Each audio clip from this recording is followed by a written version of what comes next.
Cerremos los ojos y viajemos por un momento a Japón en la década de los 80.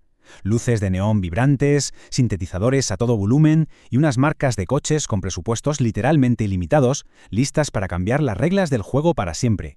Hoy vamos a destripar la fascinante evolución del primer deportivo de motor central, fabricado en masa en Japón. Un coche que puso al alcance de todos una arquitectura que hasta ese momento era exclusiva de superdeportivos europeos carísimos y, seamos sinceros, bastante frágiles. Se ganó a los conductores más puristas gracias a una fiabilidad a prueba de bombas. Y esta historia la conoceremos aquí, en Revolución sobre Ruedas. Para entender bien la magnitud de este mito, vamos a seguir una pequeña ruta. Arrancaremos con su origen, repasaremos sus 3 generaciones, el W10, el W20 y el W30, nos detendremos en unas cuantas curiosidades y versiones icónicas que os van a volar la cabeza y cerraremos con su legado. ¡Vamos a ello! Fijaos en estas fechas. Aunque este coche explotó en pleno apogeo de los 80s, la semilla en realidad se plantó en 1976, cuando el mundo todavía arrastraba la resaca de la primera gran crisis del petróleo. Desde su lanzamiento en el 84 hasta el fin de su producción en 2007, superó más de 20 años de cambios brutales, sobreviviendo a crisis económicas y a normativas de emisiones cada vez más asfixiantes, pero siempre manteniendo su núcleo intacto. 1. Origen. El nacimiento de una leyenda. A finales de los años 70, en Toyota buscaban algo que sonaba casi a contradicción. Querían hacer un coche que fuera inmensamente divertido de conducir, pero que gastara tan poco que a la gente no le diera pánico comprarlo tras la crisis energética. Ya tenían el Celica y el Supra, sí, pero necesitaban algo distinto, algo para el entusiasta más puro. Así que Akio Yoshida, el ingeniero jefe, se inspiró directamente en los coches de carreras. Y en 1983 dejaron al mundo boquiabierto en el Salón de Tokio cuando revelaron el concepto SV3. De esa ambición desmedida nació un acrónimo legendario, NR2. Básicamente significa motor central, tracción trasera y biplaza. Pero, a ver, ¿por qué es tan importante esto de poner el motor en el medio? Pues es pura física. Si colocas el bloque del motor, que es lo más pesado del coche, justo detrás de los asientos delanteros, reduces drásticamente la inercia al girar. Pensad en una patinadora sobre hielo que encoge los brazos contra su cuerpo para girar mucho más rápido. Es exactamente lo mismo. Con un reparto de pesos del 44% delante y 56% detrás, el coche lograba una agilidad y unos cambios de dirección que los tracción delantera ni soñaban igualar. 2. Primera generación V10. Que va de 1984 a 1989. Cuando el coche final pisó el asfalto en la primavera del 84, fue un auténtico bombazo. Fue tan disruptivo que arrasó y se llevó el título a Coche del Año en Japón 2 años consecutivos, en el 84 y en el 85. Tenía ese estilo origami tan de la época, súper anguloso, lleno de líneas cortantes, parecía una nave espacial pequeñita lista para cortar el viento. Pero lo verdaderamente interesante del Deobein 10 es cómo se gestó. En Toyota sabían hacer motores irrompibles, de eso no hay duda, pero para afinar el chasis de un coche de motor central buscaron ayuda fuera y llamaron a los expertos, Lotus. Colaboraron estrechamente con Roger Becker, el legendario ingeniero británico, e hicieron pruebas exhaustivas en Estados Unidos con pilotos de la talla de Dan Gurney. El resultado fue un chasis ligerísimo de acero de alta resistencia que apenas marcaba 950 kilos en la báscula para Japón, una barbaridad que le daba un manejo casi telepático. Y si miramos sus motores, la cosa se pone aún mejor. El más habitual era el 4AGE, un 1.6 atmosférico prestado del Corolla, que subía feliz de la vida hasta las 7.500 vueltas y entregaba hasta 130 caballos. Pero ojo a lo que hicieron en el 86, porque llegó la locura técnica, el 4AG-ZE. Le metieron un compresor volumétrico y subieron la potencia a 145 caballos. ¿La genialidad de todo esto? El compresor funcionaba con un embrague electromagnético, como el del aire acondicionado. Solo se encendía cuando pisabas fuerte el acelerador, así que en autopista ahorrabas gasolina. Este pequeño cohete te pegaba al asiento y hacía el 0 a 100 en tan solo 6,5 segundos. 3. Segunda generación V20, de 1989 a 1999. Entramos en los 90 y el diseño automotriz cambia por completo a nivel global, y nuestra protagonista no se quedó atrás. Si el primero era un juguete espartano, el diseñador Kunihiro Uchida llevó esta segunda generación a un terreno mucho más premium. Rápidamente se ganó el apodo del Ferrari bebé, y no era para menos. Con esas proporciones redondeadas y las tomas de aire laterales, su parecido estético con los modelos de Maranello, en concreto con el Ferrari 348, era innegable. El contraste es clarísimo. Pasamos de las líneas rectas y el enfoque espartano de la generación W10 a un W20 lleno de curvas exóticas y mucha mejor aerodinámica. Eso sí, para hacerlo más silencioso, más rígido y meterle motores más grandes de 2 litros, pues irremediablemente el coche engordó, sumó unos 180 kilos extra. Perdió un poco de esa sensación pura de kart, pero a cambio ofreció una experiencia mucho más plantada. Se convirtió en algo más parecido a un lujoso gran turismo compacto, comodísimo para devorar kilómetros en autopista. Pero claro, ese peso extra necesitaba más nervio, y vaya si se lo dieron.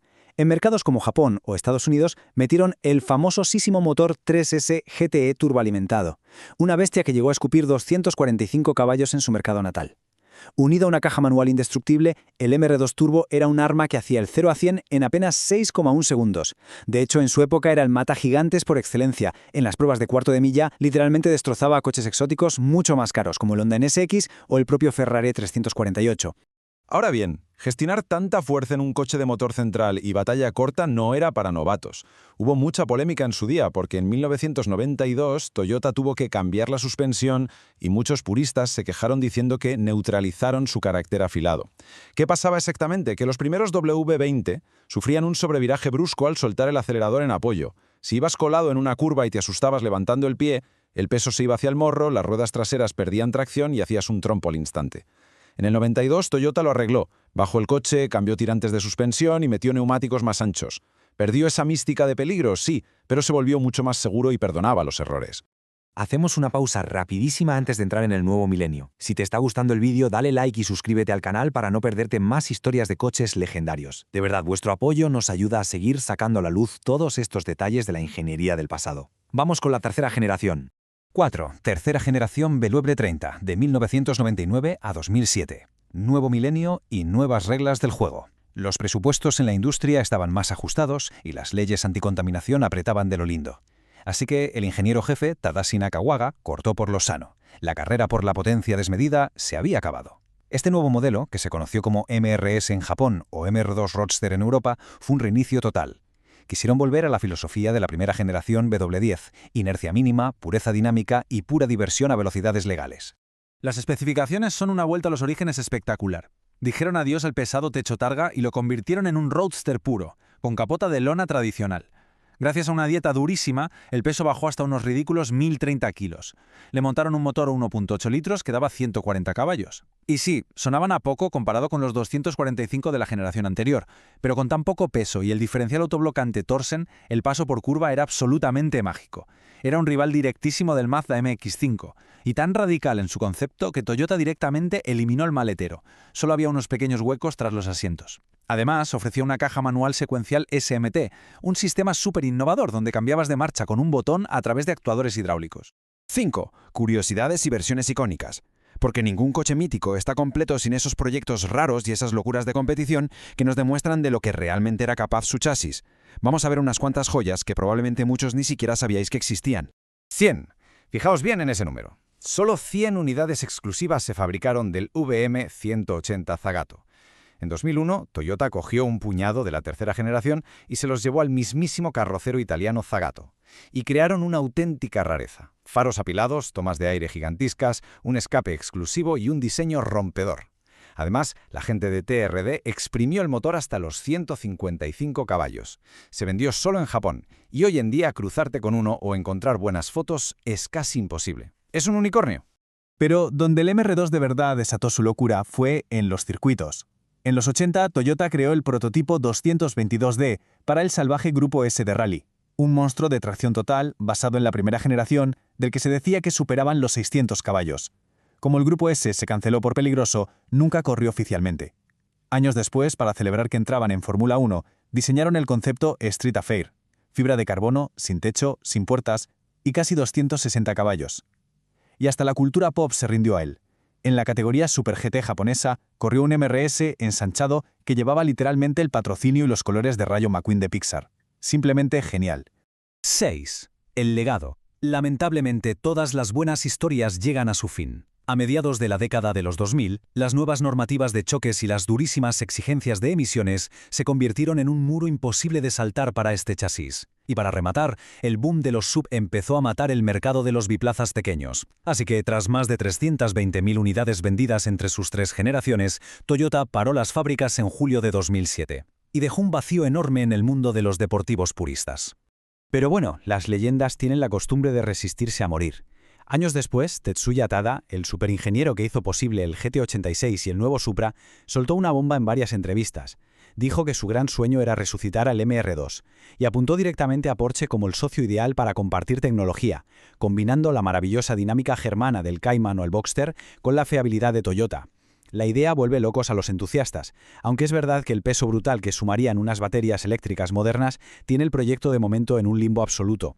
Antes de apagar el contacto por hoy, queremos daros la palabra. Si tuviste este modelo o conoces a alguien que lo tuvo, cuéntanos tu experiencia en comentarios o comparte este vídeo. Nos resulta fascinante leer de primera mano vuestras anécdotas, cómo era domar ese tren trasero bajo la lluvia o qué sensaciones daba en un tramo de montaña. El MR2 fue ese coche atrevido que puso la configuración de motor central en las calles de todo el mundo. Se codeó con exóticos italianos carísimos y demostró que ser un peso pluma casi siempre es mejor que tener fuerza bruta. Representó una época dorada de pura alegría de conducción sin filtros, que quizás nunca volvamos a ver. Veremos si al final logra resucitar de la mano de Porsche o si sencillamente será imposible volver a embotellar esa magia mecánica hoy en día. Gracias por acompañarnos en este viaje. Hasta el próximo análisis.